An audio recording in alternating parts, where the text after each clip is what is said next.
কি সুন্দর জালটা পড়েছে, সত্যি অতুলনীয়।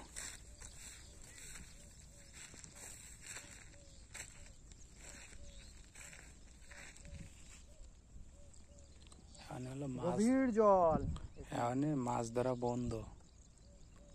কি করছে মাছ বাচ্চারা? ঠিক আছে, এখানে আছে মাছের ডিম ছাড়ে, এই মাছটা মাছ ধরতে বন্ধ করে দেওয়া গেছে সেশনেতে, তাই জাল পাতে না।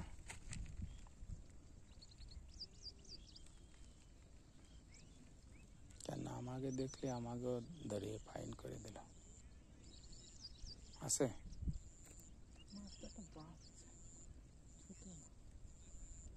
ওই তেলাপিয়া 500 গ্রাম।